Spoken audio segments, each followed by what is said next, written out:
નમસ્કાર વાલા વિદ્યાર્થી મિત્રો, સ્વાગત છે આપ સર્વ વિદ્યાર્થી મિત્રોનું તમારી પોતાની યુટ્યુબ ચેનલમાં. આજના વિડીયોમાં આપણે ધોરણ 6 ના હિન્દી વિષયના ચેપ્ટર નંબર 7 યહ ભી એક પરીક્ષા આ ચેપ્ટરના અભ્યાસ અને સ્વાધ્યાયના સોલ્યુશનનો વિડીયો જોવાના છીએ. જોઈએ અભ્યાસનો પ્રશ્ન નંબર 1. निम्नलिखित प्रश्नों के उत्तर दीजिए. पहला सवाल है, देवेंद्र ने परीक्षा होने के बावजूद भी भिखारी की मदद क्यों की? तो तेनो उत्तर आवशे, भिखारी के पांव में गहरी चोट लगी थी, उसमें से खून बह रहा था, उसे अस्पताल पहुंचाना जरूरी था. देवेंद्र के लिए मानव की सेवा सबसे पहला कर्तव्य था. इंसान की सेवा ही उसकी दृष्टि में सबसे बड़ा धर्म था, इसलिए परीक्षा होने के बावजूद उसने भिखारी की मदद की. बीजो सवाल है, प्रधानाध्यापक ने देवेंद्र के पिता को बधाई क्यों दी? तो तेनो उत्तर आवशे, देवेंद्र मेधावी विद्यार्थी था, स्कूल की परीक्षा में उसका पास होना निश्चित था, इसके लिए साथ ही उसने बूढ़े भिखारी की सहायता की थी. अपनी परीक्षा के बावजूद उसे अस्पताल में भर्ती करवाया था. इस तरह वो इंसानियत की परीक्षा में भी पास हो गया था. सचमुच देवेंद्र एक होनहार सपूत था, इसलिए प्रधानाध्यापक ने उसे पिता को बधाई दी. ત્રીજો સવાલ છે, क्या देवेंद्र ने जो किया वह सही किया? क्यों? तेनो उत्तर आवशे, भिखारी के प्रति मानवता दिखाकर देवेंद्र ने बहुत सही काम किया था. भिखारी अंधा, बूढ़ा और उपाज था. घायल होने के बावजूद वह पूरी तरह असहाय हो गया था. अगर देवेंद्र उसे अस्पताल में भर्ती न कराता तो पता नहीं उसकी क्या दशा होती. इंसान की सेवा व्यक्ति का सबसे बड़ा कर्तव्य और सबसे बड़ा धर्म है. देवेंद्र ने इसी कर्तव्य और धर्म का पालन किया था, इसलिए उसने जो किया वो सही किया था. प्रश्न नंबर 2.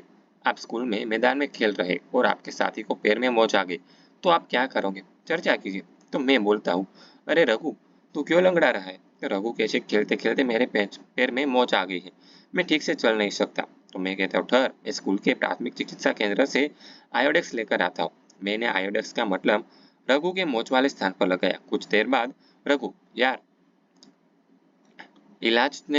तेरे इलाज ने तो कमाल कर दिया, अब मैं ठीक से चल सकता हूँ, सचमुच तू धन्यवाद के पात्र है. प्रश्न नंबर 3. लिंक के आधार पर वाक्य सही या गलत? अगर वाक्य गलत है तो सुधार कर दोबारा लिखिए. पहलू है, मेरे पास एक बड़ी संदूक है, तो आ वाक्य खोटू है, तो આપણે તેનું સાચું વાક્ય લખીશું, मेरे पास एक बड़ा संदूक है. ત્યારબાદ બીજું, मैंने अहमदाबाद से अंबाजी की टिकट ली, तो અહીં આ વાક્ય છે તે ખોટું છે. હવે તેનું આપણે સાચું વાક્ય લખીએ તો તેનો જવાબ આવશે, मैंने अहमदाबाद से अंबाजी का टिकट लिया. ત્રીજું છે, रावण के साथ युद्ध में राम का विजय हुआ, तो आ वाक्य खोटू है, तेનું સાચું વાક્ય આવશે, रावण के साथ युद्ध में राम की विजय हुई. પછી ચોથું, मैंने पुस्तक खरीदी, आ સાચું વાક્ય છે. પાંચમું, रमेश की स्कूल विशाल है, तो आ खोटું વાક્ય છે, તેનું उत्तर આવશે, रमेश का स्कूल विशाल है. छठું, आपकी आवाज मधुर है, आ સાચું વાક્ય છે. ત્યારબાદ સાતમું, रोहन को क्रिकेट खेलने में बड़ी मजा आती है, तो आ वाक्य खोटું છે, તેનું સાચું વાક્ય આવશે, रोहन को क्रिकेट खेलने में बड़ा मजा आता है.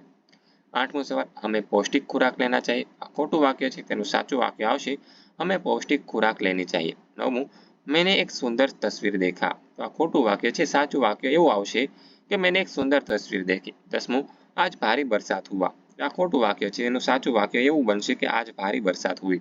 प्रश्न नंबर 4. निम्नलिखित वाक्यों का वचन परिवर्तन करके वाक्य फिर से लिखिए. पहलो सवाल है, लड़के मैदान में खेल रहे, तेनो उत्तर आवशे, लड़का मैदान में खेल रहा है.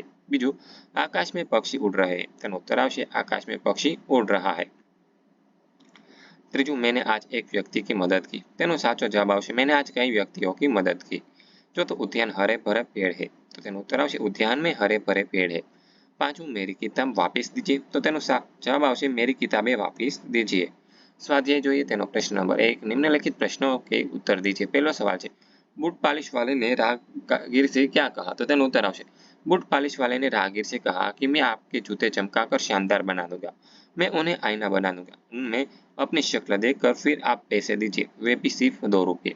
बीजो सवाल, भिखारी के कटोरे में क्या था? तो तेनो उत्तर आवशे, भिखारी के कटोरे में कुछ पकौड़िया, अमरूद, रोटी के टुकड़े और कुछ रेजगारी थी. પછી ત્રીજું, देवेंद्र भिखारी को अस्पताल क्यों ले गया? तो तेनो उत्तर आवशे, अंध भिखारी को किसी ने साइकिल की टक्कर मार दी थी, उसकी टांग में जख्म हो गया था, वह सड़क के बीचों बीच पड़ा था, उसे तुरंत इलाज की जरूरत थी, इसलिए देवेंद्र भिखारी को अस्पताल ले गया. પાંચમો સવાલ છે, प्रधानाध्यापक ने देवेंद्र के घर फोन क्यों लगाया? तो तेनो उत्तर आवशे, प्रधानाध्यापक ने को बताया गया कि परीक्षा शुरू हो गई है, परंतु देवेंद्र नहीं आया था. देवेंद्र मेधावी छात्र था, वह उन विद्यार्थियों में था जो प्रथम श्रेणी में आते हैं. कि अभी तक न आने से प्रधानाध्यापक चिंतित हो उठे। उन्हें लगा कि रास्ते में वो किसी दुर्घटना का शिकार न हो गया हो, इसलिए स्थिति का पता लगाने के लिए उन्होंने देवेंद्र के घर फोन लगाया। प्रश्न नंबर 2, निम्नलिखित वाक्य कौन किसे कहता है? देखिए पहलू છે अंधा है क्या, देखकर नहीं चल सकता, मेरे कप टूट गए। तो आ वाक्य છે ચાયવાલા એક બાલક से कर्तव्य कहता है। ત્યારબાદ બીજું, जीते रहो बेटा, भगवान तुम्हें अच्छे नंबर से उत्तीर्ण करे। तो आ वाक्य भिखारी विद्यार्थी देवेंद्र से कहता है। ત્રીજું, चलो बाबा तुम्हें अस्पताल तक पहुंचा दूं। तो आ वाक्य છે विद्यार्थी देवेंद्र अंधे बूढ़े भिखारी से कहता है। પછી ચોથું, सर परीक्षा शुरू हो गई और देवेंद्र सेन अभी तक अनुपस्थित है। आ वाक्य છે एक अध्यापक प्रधानाध्यापक से कहता है। पांचमું, शाबाश तुमने यह जानते हुए भी परीक्षा का समय अपना कर्तव्य निभाया। तो आ वाक्य છે તે प्रधानाध्यापक विद्यार्थी देवेंद्र ने કહે છે। छठो, जो ते चमका दूंगा, शानदार कर दूंगा। तो आ बूट पालिश वाला राहगीर से कहता है। प्रश्न नंबर 3, निम्नलिखित परिच्छेद को मातृभाषा में अनुवाद कीजिए। सरस मजानो આપણને ફકરો આપવામાં આવેલો છે, તેનો ગુજરાતી ભાષામાં અનુવાદ કરવાનું છે। જોઈએ તેનો અનુવાદ। એક વખત અવંતીના દેશમાં 3 વ્યાપારીઓ આવ્યા। રાજ દરબારમાં તેમણે વિનંતી કરી કે તેમના પ્રશ્નોના જવાબ આપવામાં આવે। કોઈ પણ દરબારી વ્યાપારીઓના પ્રશ્નોના જવાબ આપી શક્યો નહીં, એટલે સુધી કે રાજા પણ વિસામણમાં પડી ગયા। ત્યારે કોઈને કહ્યું કે અવંતીને બોલાવવામાં આવે, તે જ તેમના પ્રશ્નોના જવાબ આપી શકે છે। રાજાએ અવંતીને બોલાવીને આજ્ઞા કરી। હાથમાં લાકડી લઈને પોતાના ગધેડા ઉપર બેસીને અવંતી દરબારમાં પહોંચ્યો।